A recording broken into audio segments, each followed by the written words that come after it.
Guys, this is a big debate. Strata levies and the huge cost of strata compared to a house. I have the debate always with my mum, with clients. It's a big one. Stay tuned.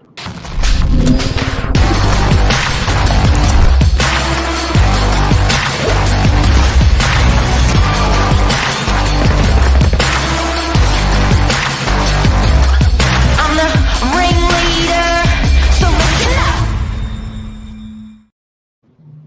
Good morning. How are you, Billy Bob? I'm good. You're live from the big smoke. From the big smoke, this strata levy thing is a really big thing. And I must admit, people in my life, around my life, sort of are often inquisitive and poking around it, because if you're living in a house, you often think, you know what, I'm too scared of these strata levies. I don't want these fixed costs. They are rolling in hardcore every quarter. They cost me money. And we wanted today to weigh up that difference with everyone, just to show, is it really like a rip-off, or is it actually normal, or is it actually cheaper? So we're going to weigh up all the different costs. What is strata? How much does it normally cost? That sort of stuff. And I think it's definitely something that if you haven't been brought up in, if you're not used to strata, and it doesn't mean strata is not an apartment, always. It can be a townhouse. It can be a lot of different titles, so to speak. But if it's something that you were not raised in, which, like my mum and dad, for example, coming over from the UK, I think it seemed a bit backwards at the start. It's like, why am I paying more for rates now when I've always had a home where you don't pay anything? So it's definitely like a psychology thing, I think, behind it as well. Now, morning, Jeff. Morning, Luke. Look, I know that I think the hardest thing with houses is it's invisible. It's invisible, but it's definite. It's there. The costs are definitely there, but it's fairly invisible. Upon buying a property, an agent straight away shows you a list, and on that list they say you must pay council, you must pay water, you must pay strata. What is strata? But when you're buying a house, you're not told those fixed costs on a house. You're only told the fixed cost, which is council and water. So one can only assume they've been kicked in the guts. Yeah, and I like, before we open up this conversation, a good little one-liner here is strata levies are compulsory, maintenance is voluntary on a house, which does really nail it. Can you say that again? Because I think this is a big part of the conversation. Huge. Go. Yeah. Strata rates are compulsory. House maintenance is voluntary. Right. So the real question is, when you own a house, what are the things that, yes, they're voluntary, but you really should treat the discipline as compulsory? Example, on a house, you would always want to insure the house against fire, against flood, whatever it may be. So you'll take out your insurance policy. What a lot of people miss within strata, and look, I don't personally know, but I reckon most Australians would have their houses insured. Now with strata, it's compulsory to have the insurance policy taken out for the building. So you don't actually pay as an individual, you pay it and it's built into your strata fees. So straight away, that sort of starts making strata look a little bit cheap when you go, shit, I didn't know building insurance was included in that. It actually makes up the majority of the cost. So there's three parts to your strata rates. Your capital works fund, which is your kitty, so to speak, that goes towards the property. Your admin fund, which pays the wage of the strata managers that looks after everything. And let's face it, they're professionals in their jobs. They definitely do a better job of organising everything on point every year than you could, your own property, mate. And don't forget, within that admin fund is the landscaping, gardening, the vacuuming of foyers or cleaning of foyers is the get this one, strata water usage. So often when you're in a strata building, Billy, you're in a strata building of 5, 6. Yep. Have you ever got when you get a water rate, is it a fixed cost or does it change? Me personally, it's fixed. I only see the lot. All right. So, ladies and gentlemen, this is a big one. Most stratas, you will get a fixed cost water. Where is the usage? Yeah, do you know what? I do take great pride in washing my car on the shared usage. Right. So when you're paying your strata levies, you are also more often than not paying for your water usage within your strata, not within your water bill. So the water bill will pay the service cost to the building to get it to the building, and then usage they will pull within the strata levies for usage, and they'll pay that independently. So the new generation buildings, probably the last 4 years, they've been putting a meter for every unit. But in the last 50, 60 years, it's just pulled. So now we're starting to break down strata, and now we're starting to see how strata is starting to look a little bit cheaper when you start going boom, boom, boom, boom, boom, boom, boom, boom, boom, boom, boom, boom with those costs. And then you look at a house, you go, well, if that was a house, I'd be paying that stuff anyway, probably. But what did you say? It's not compulsory. Yeah. The other thing we get is, like, a lot of people, you know, they understand they have to pay strata, but how much is too much? We've had a quick look this morning. Strata rates range between 0.7, 0.8% up to about 1.2, 1.3% of the property's value. But I think that's also skewed by the amount of, you know, apartments in the block.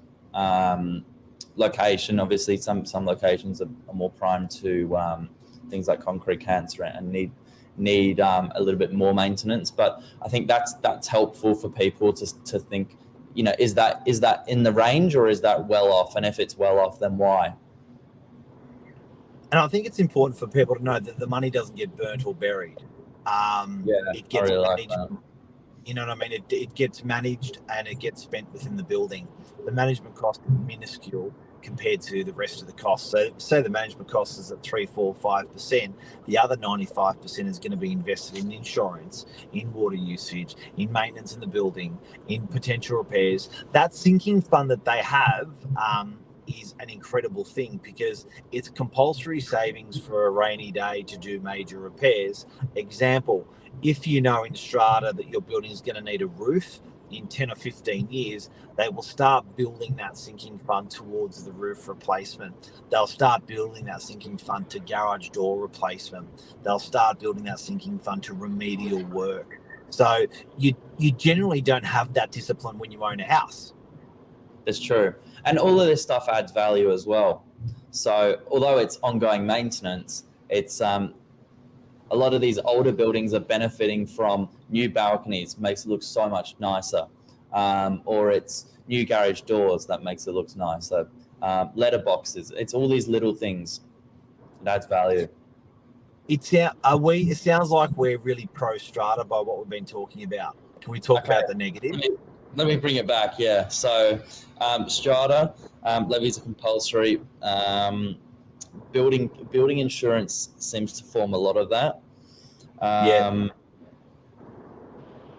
Obviously common area maintenance is included. The owners committee must account for how levies are collected and spent. An annual meeting of owners is required. So if you just want to be left alone to do your own thing, yes, you can opt out of not being involved with those meetings, but you're still sort of part of it. They're still going to put they're still going to put the minutes in your letterbox. So if you're in a little 1-bedroom, you can expect to pay $500-600 a quarter. If you're in a 2-bedroom, you can expect to pay $800 to $1,000 a quarter. If you're in a 3-bedroom, you can expect to pay sort of $1,000 to $1,500 a quarter. If there's a lift in the building, you're going to pay a little bit more, probably an extra 10 or 20% more in your strata. There's, on balance, it's a fixed cost that's there. But I do have to say, and the thing that I struggle with as a real estate agent, talking to people the most is, like, for instance, the older people that are moving over to strata. It really does their head in, and no one actually takes the time to break down strata and what is paid for within strata. I think it's a big myth that we've talked about today. If you can share it with friends and family, this talk today, to help them along. If they don't understand, it's great, but there is an efficiency to it. We are one of the best in the world at running multi-unit dwellings with the strata system. The strata system was invented in Australia. It's been copied worldwide, and it is one of the most superior ways to run multi-unit buildings in the world. It's highly respected the way we do it in Australia. Sometimes in some countries you are off to court when there is a problem. We don't have that court problem here. We deal with it internally. We have systems, regulations, and rules and bylaws. And if that we go off to sort of in a tribunal situation to just work it out. So there's not huge legal bills in some countries. There are. That's true. Yeah, that is true. Luke's commented here. People in New South Wales, strata doesn't have to raise the capital fund amounts listed in the Capital Works forecast report. That report you can find in pretty much all strata reports when you're buying a property. That's something to look out for as well. It'll give you the 10-year forecast. That's compulsory in every plan, and can give you insight to what's coming up down the line. And we have done a show previously on. We've done a show on buying a bad building. So even though the strata may be good in terms of the way it's being managed, but the building may be a shit fight if it's in disrepair for the way it was built, sometimes there is an opportunity there for buyers where they can capitalise on that. So just be clever when you're buying strata. But I just want to crush that today, that myth on that cost, because there is an efficiency. I'll give you one example of many. You're an older lady in your 70s. You're maintaining a 700 metre square block of land. You're getting lawn maintenance and garden maintenance as part of that. That guy's charging you $5,000 a year for that privilege, or say $3,000 a year to come and do your lawns, $50 a week or whatever that may be. Yeah. Now, when you move that across to strata, assume it's a 700 metre square block of land, assume that it's a block of 4, you are now going to be sharing that similar maintenance. So you're going to be sharing that $2,500, $3,000 divided by 4. So there's actually a really, really cool efficiency to it. You're starting to divide your bills by 4 because you're in a block of 4 where you normally would have paid for the whole lot. That's it. There certainly is some logic to it, and that's why it's very popular. Big time. So guys and girls, there's your show today on strata levies. Do not be scared of strata levies.